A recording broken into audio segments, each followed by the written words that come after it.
Liren stood on top of the broken tower and looked down at the army below her, and the sight made her heart heavy with sadness, because everywhere she looked there was fire and smoke and death, and the enemy ships covered the sky like dark clouds. That would never go away, and she knew that her world was dying.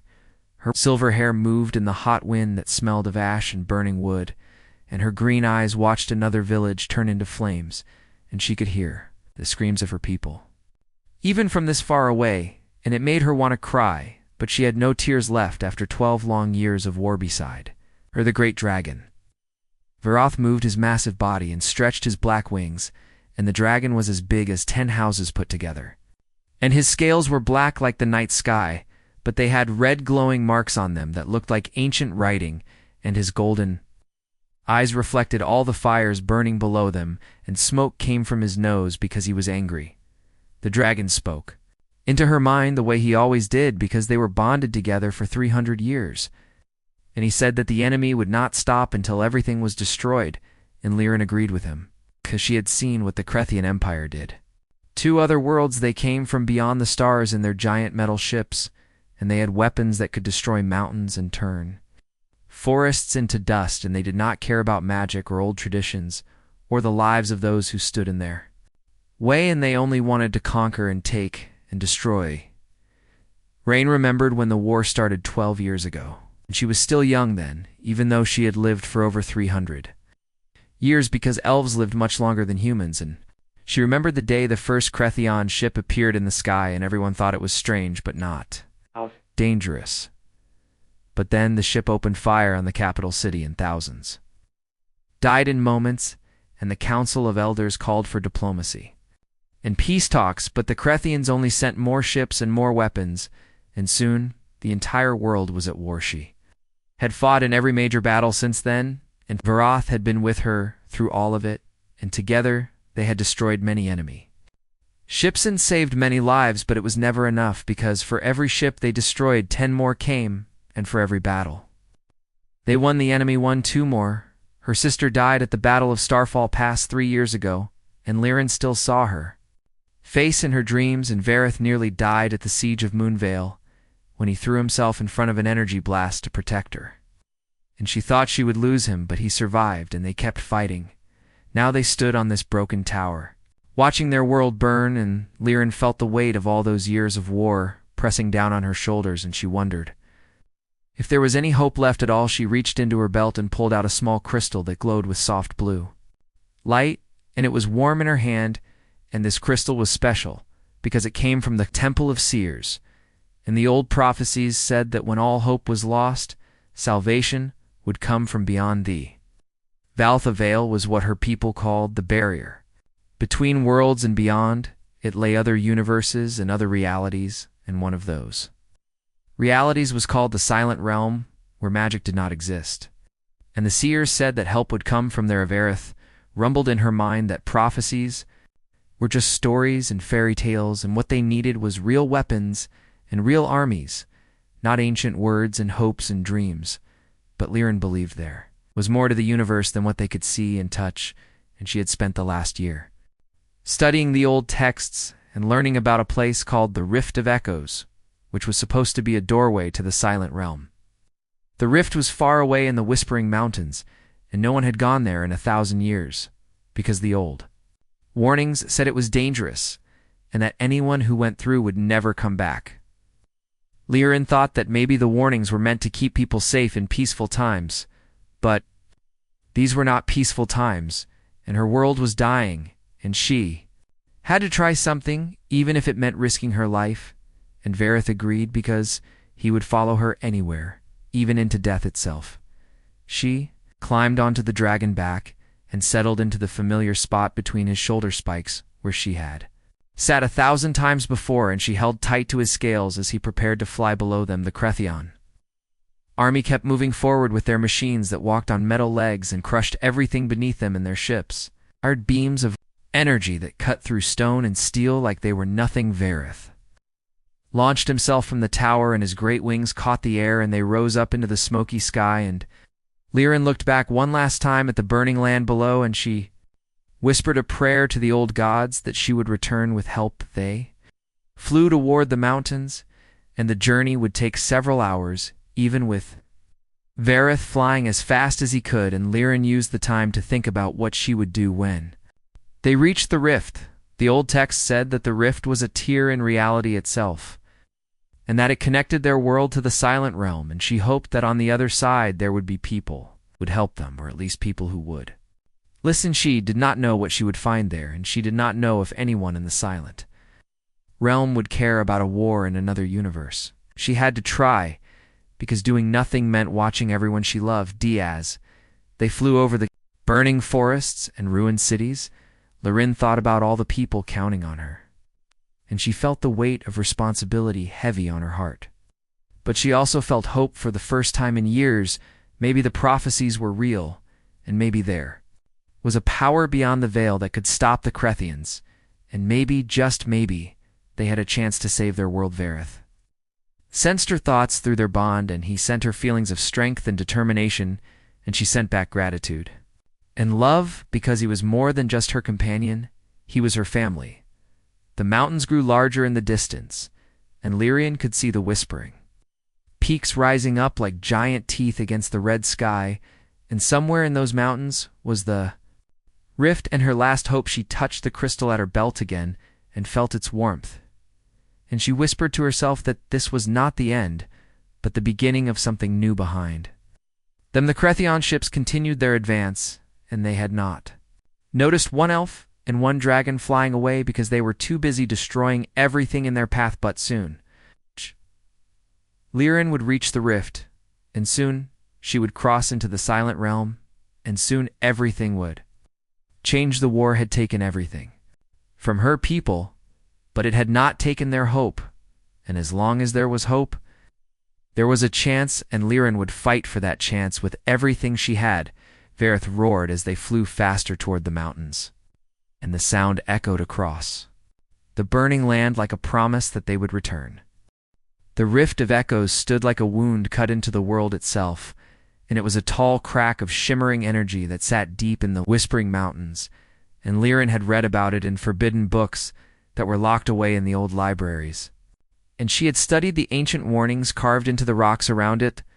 The warnings said that beyond the rift was madness and death, and that anyone who went through would be lost forever in the silent realm where magic died and life could not exist. But now, as Varath flew in circles around the rift, Lirin wondered if desperation had made her foolish enough to believe in old stories and impossible hopes.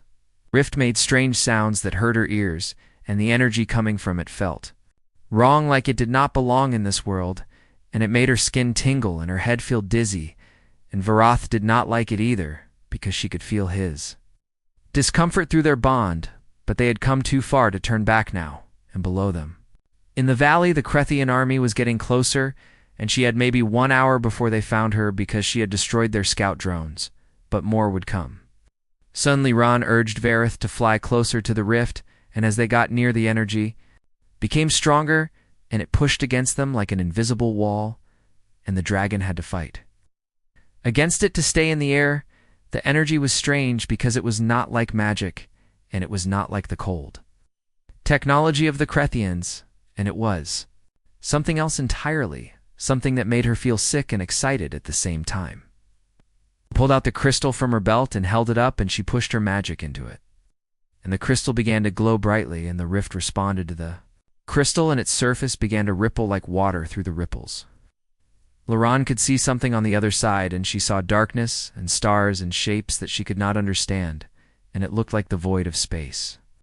But different, somehow. Vareth asked her through their bond if she was sure about this, and she told him that she was not sure at all, but that they had no other choice, and he agreed because he trusted her even when she did not trust herself.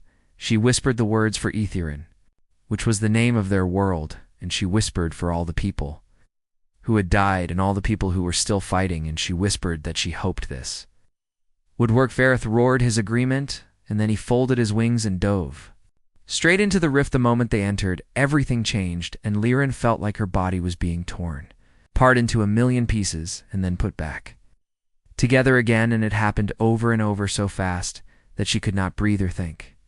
where screamed she saw flashes of other worlds and other times, and she saw civilizations rising and falling in seconds, and she saw colors that did not have names, and heard sounds that made no sense of Aerith, was with her in the chaos, and his mind pressed against hers like an anchor, keeping her from being lost in the infinite madness of the space between worlds. Then suddenly it stopped, and they burst through into normal space, and Liren gasped for air, and her lungs burned because the air tasted wrong and flat and empty, like it had no life in it.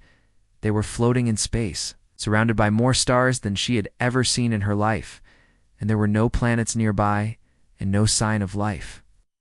Anywhere, just endless darkness and distant lights. Aerith was confused and overwhelmed because his senses did not work right in this place, and he could not feel the currents of magic that he usually used to navigate. And Liren could not feel any magic either. This was the Silent Realm, and it was exactly what the old texts had described, and she felt a chill run through her body, because now she was truly alone in a universe where her powers meant nothing. But then she saw something in the distance, and she squinted her eyes and saw shapes that reflected starlight, and they were ships, hundreds of them, maybe thousands of them.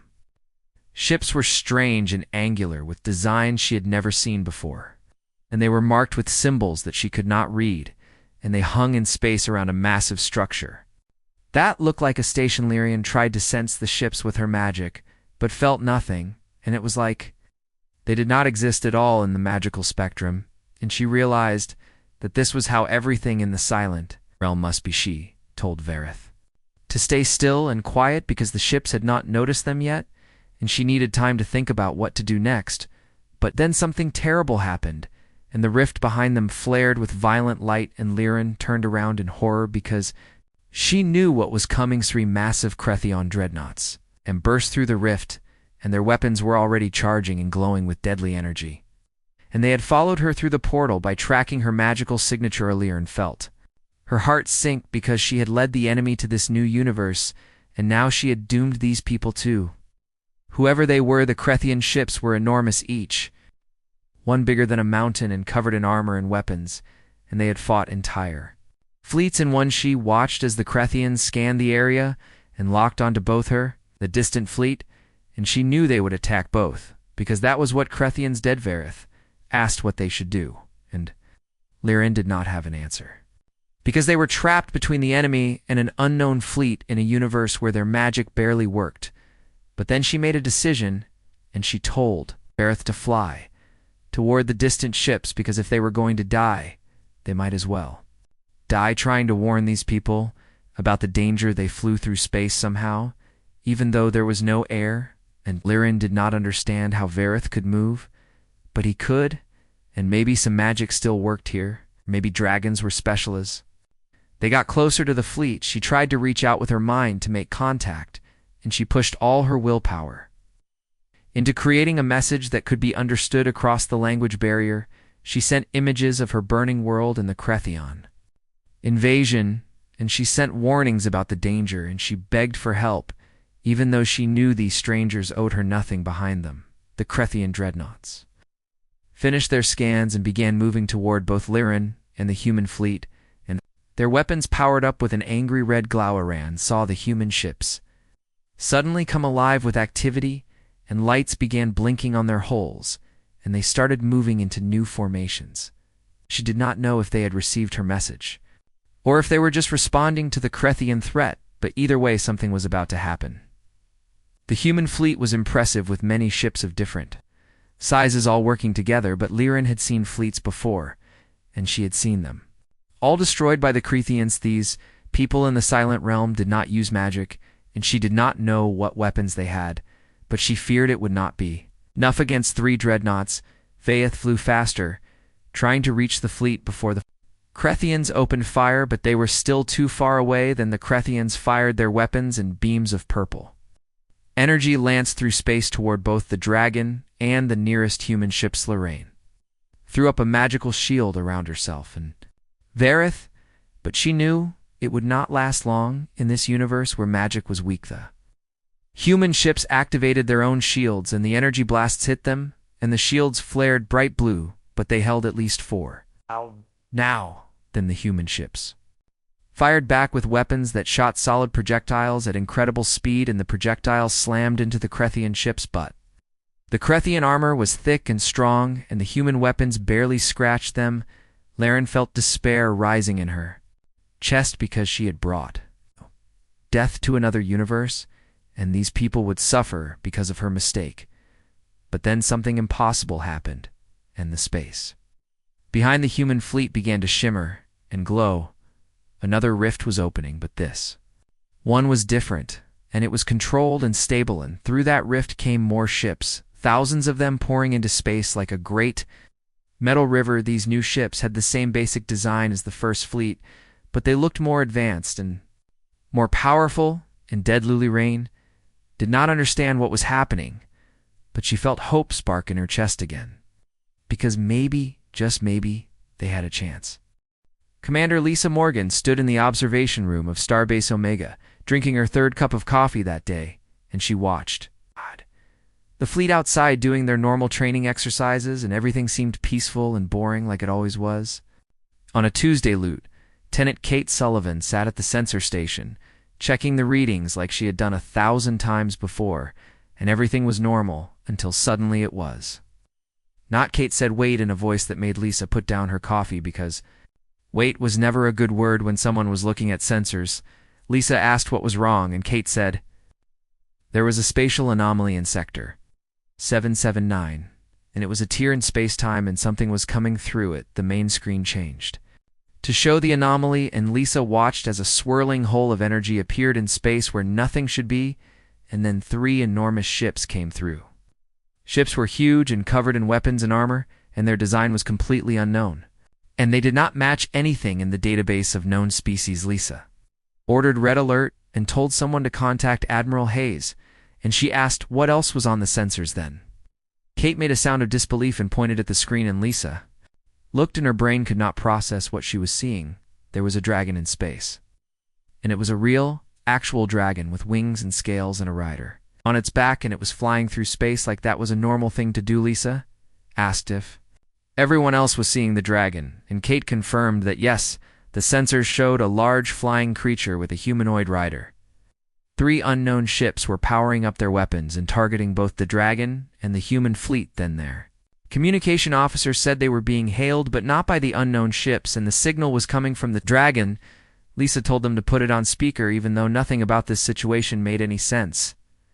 Woman voice came through speaking in a language that Lisa did not recognize, but then something strange happened, and the words started to make sense, like they were being translated directly into her mind. The woman was asking for help and saying that the ships were from something called the Crethian Empire, and that they would destroy everything, and she was begging for aid.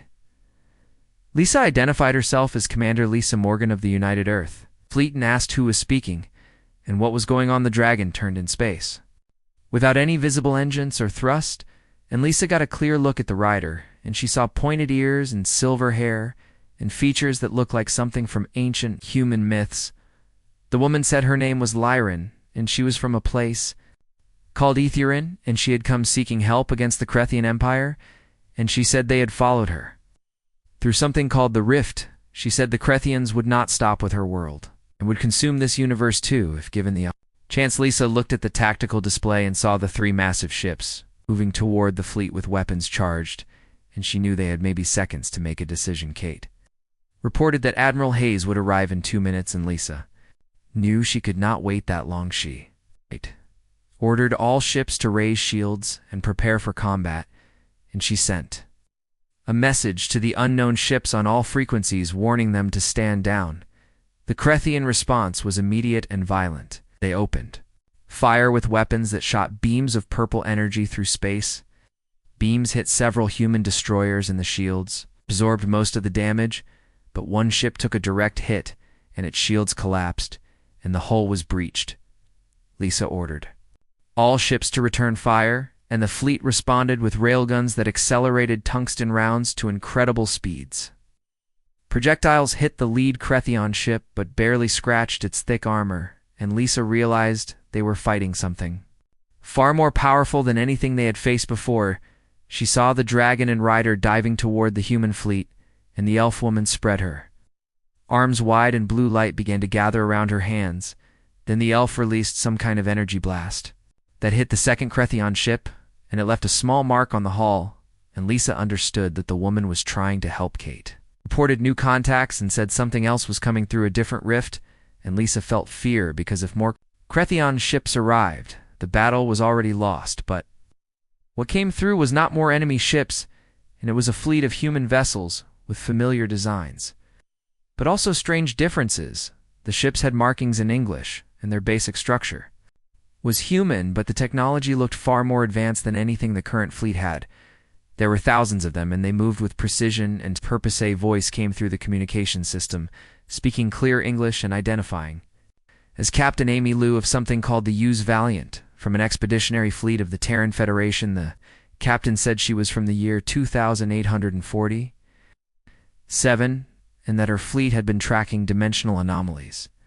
For 3 years, she said the rift had given them a stable corridor home, and they had arrived just in time to help Admiral Claire Hayes materialized on the command deck, looking rushed and disheveled, and she demanded to know what was happening.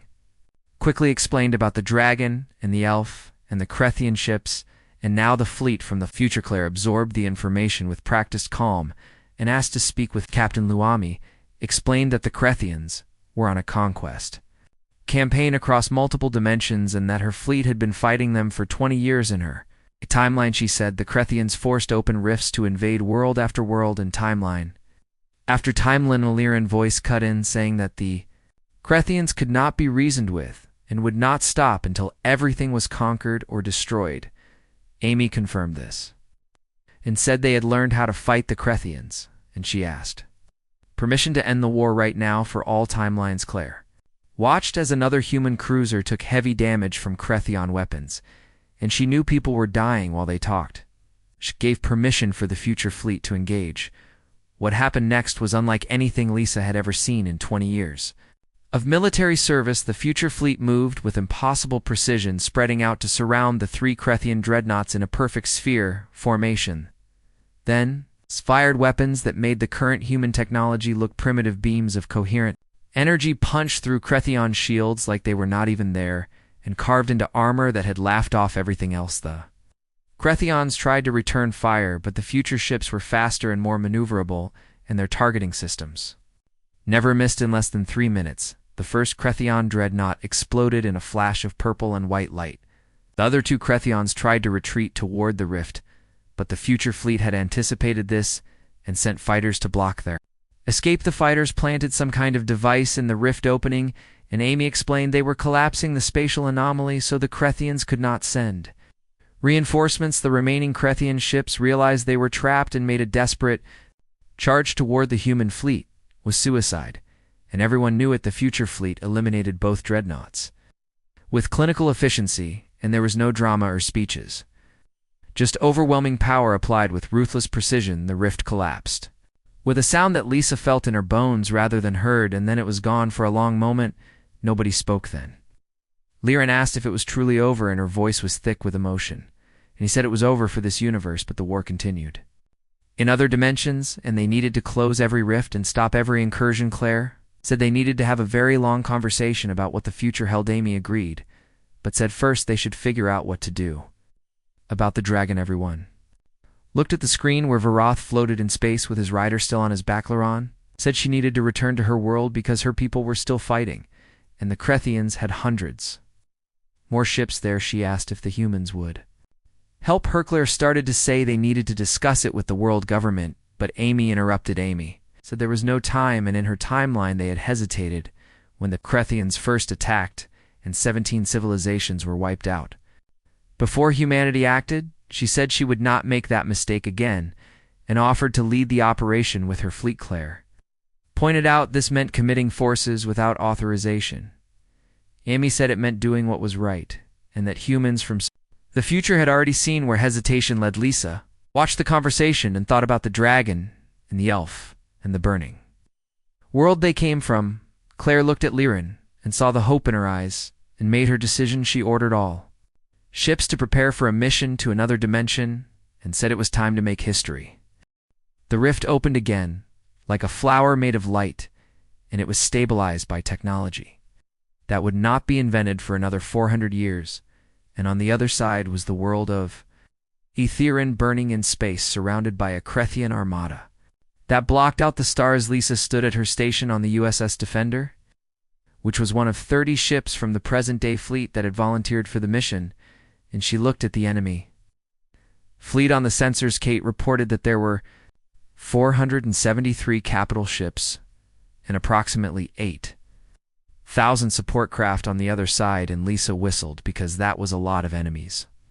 Kate added that the future fleet had more ships, but not by much, and this was going to be a real fight. Laurent stood on the Defender bridge, and Varoth was in a special hangar bay that had been pressurized for him, and the elf had spent 6 hours explaining her world and its magic and the Krethian campaign. Now she stared at her homeworld on the screen with tears running down her face, and she whispered that the enemy had reached the last sanctum, which was the final stronghold of her civilization. She said, if the last sanctum fell, then everything would be lost and her entire people would die. Captain, Amy Lou's voice came through from the Valiant, telling all ships to move into battle formation Delta 7, and she reminded everyone that they were not here to fight fair, but to end the war permanently. The combined human fleet burst through the rift, and the sight must have been incredible from the surface of Etherinth.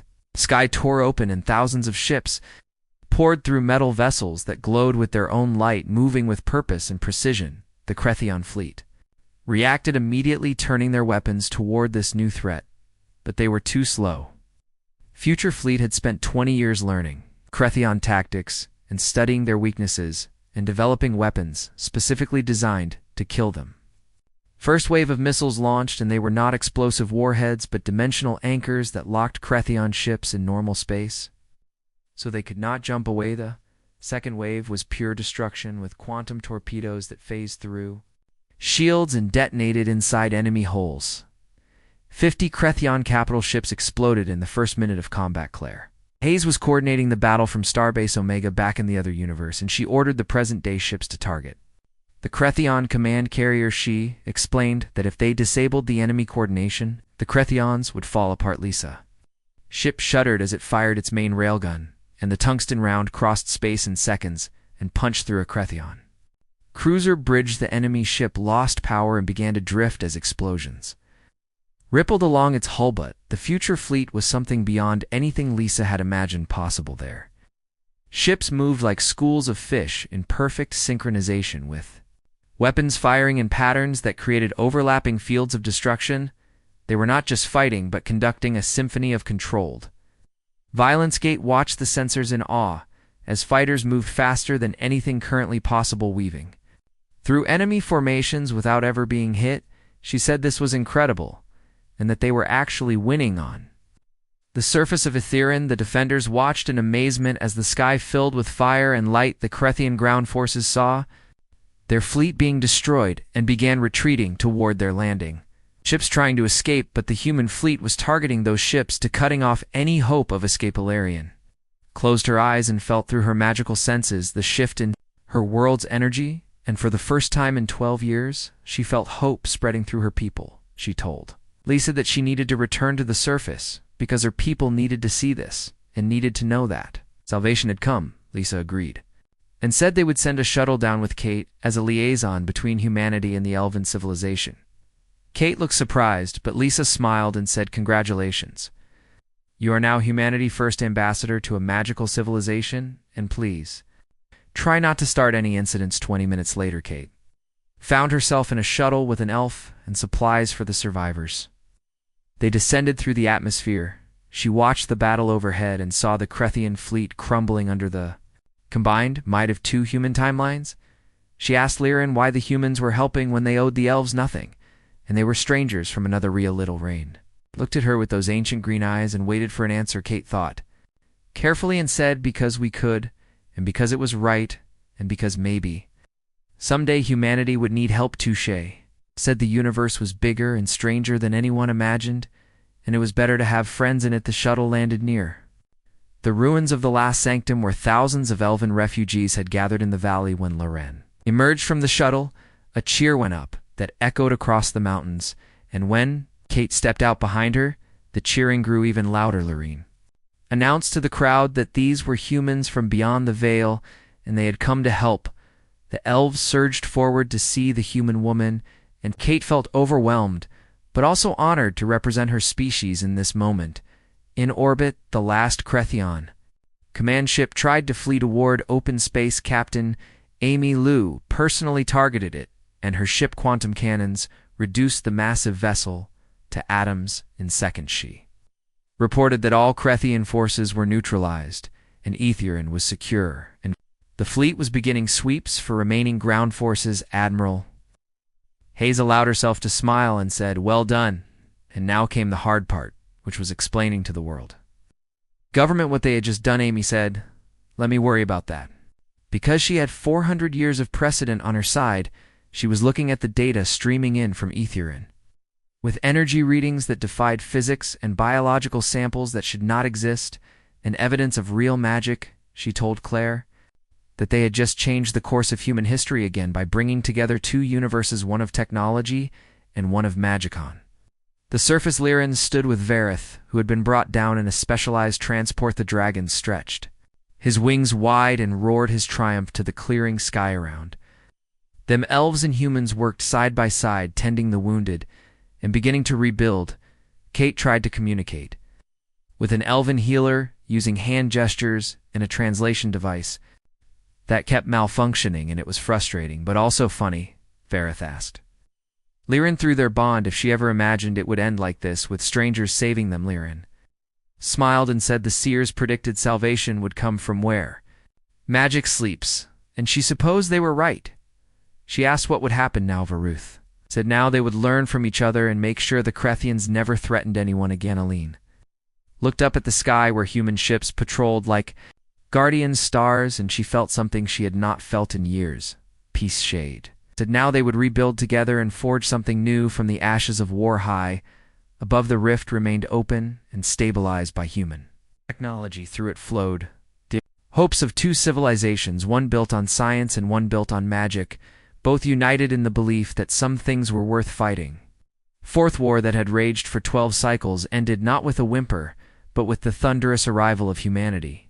Fleet's end in that ending was the seed of something greater, an alliance that would reshape to universes the Krethians had thought themselves unstoppable conquerors.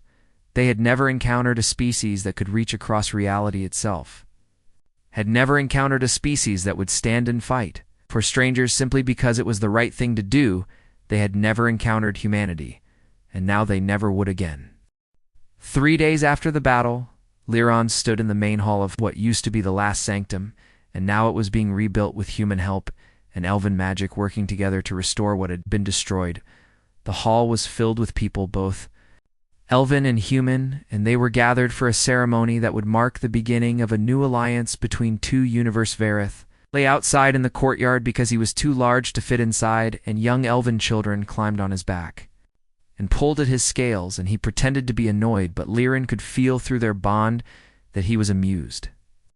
Stood beside Lyran, wearing a formal uniform that had been quickly made for the occasion, and she looked nervous because this was her first official duty as Ambassador. Admiral Claire Hayes had come through the rift for the ceremony, and she stood with Captain Amy Liu and several other officers from both timelines. Claire began to speak, and her words were translated by the device that Amy Fleet had provided, and it worked much better than the old one. She said that 3 days ago humanity had encountered something impossible, and they had been given a choice to turn away or to stand and fight for people they did not know. She said humanity chose to fight because that was what humans did when faced with injustice and cruelty.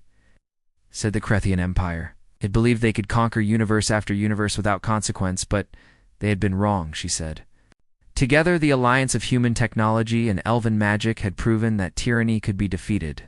Lorene stepped forward to speak next, and she had prepared words, but now that the moment had come, they seemed inadequate. She said that for 12 years her people had fought and died and watched their world burn, and they had nearly lost hope. She said the ancient prophecies spoke of salvation coming from beyond the veil, but even she had doubted, until Vareth carried her through the rift. She said humanity had shown her people that the universe was not empty and cold, but filled with those who would stand against darkness. She said the debt could never be repaid, but the friendship would be eternal.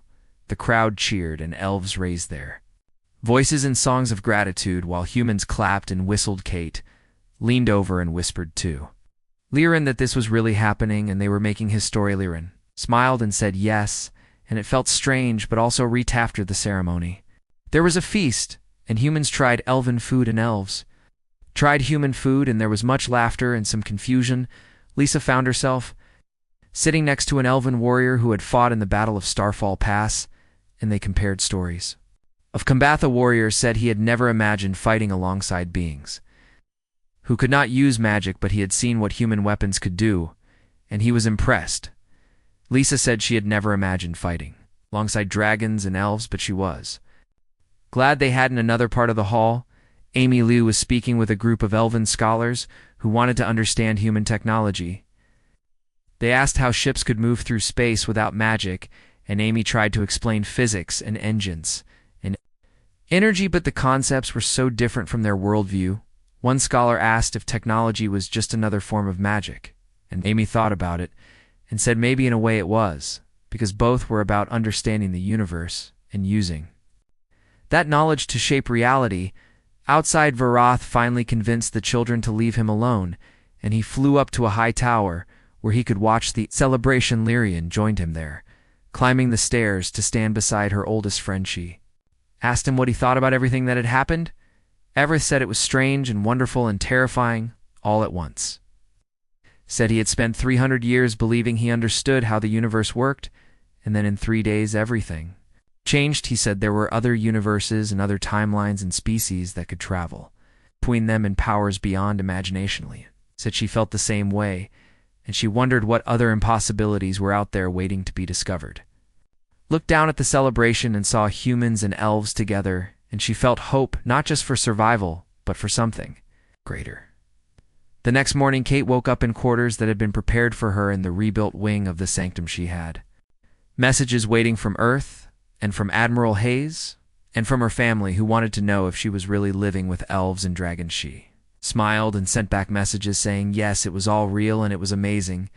Then she went to meet with Liren, because they had work to do. The alliance needed structure and rules and agreements about trade and technology sharing and defense. There were also the other rifts to consider, because the Krethians had forced open portals to many universes, and someone needed to close them. Mamie Fleet was already preparing expeditions to hunt down remaining Krethian forces in other dimensions. She had asked for volunteers from both the present-day fleet and from the Elven warriors. Hundreds had stepped forward, including Lisa, who said she had come this far and wanted to see it through. Laren also volunteered to go, because the Krethians had destroyed too many worlds, and she wanted to help save others.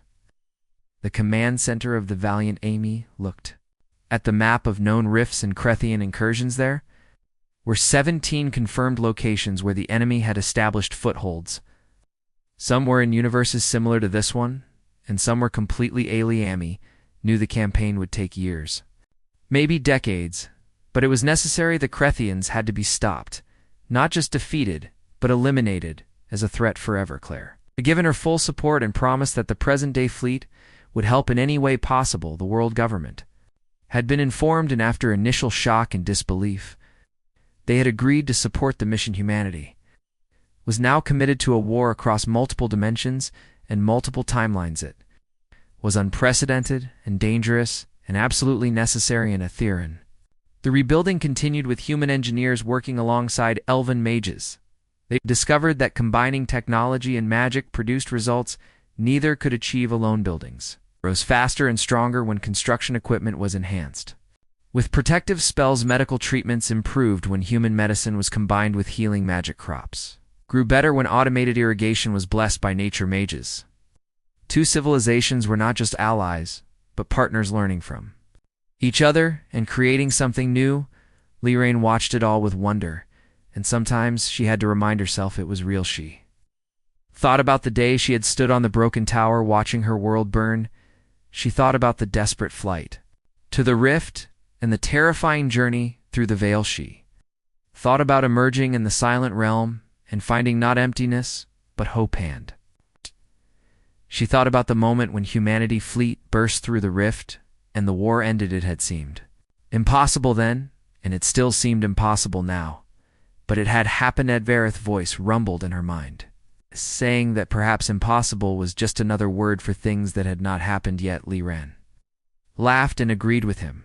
She looked up at the sky where human ships still patrolled, keeping watch for any remaining threats. She looked around at her people, rebuilding their lives with help from new friends. She felt the warm sun on her face and breathed air that no longer smelled of smoke. And Ash, the war was over. A new chapter had begun, and the universe suddenly seemed much larger and more full of possibility than she had ever imagined for. Above in orbit, the rift remained stable, and ships passed through it regularly, now carrying supplies and people and ideas between two universes. The barrier between worlds had been breached and could never be fully closed again. But that was good, because isolation had made both civilizations weaker together. They were stronger together. They could face whatever challenges came next, and there would be challenges because the universe was vast and full of dangers, but there would also be wonders and discoveries and friendships. Humanity had burst from the rift and changed everything. No one had seen it coming, and nothing would ever be the same again.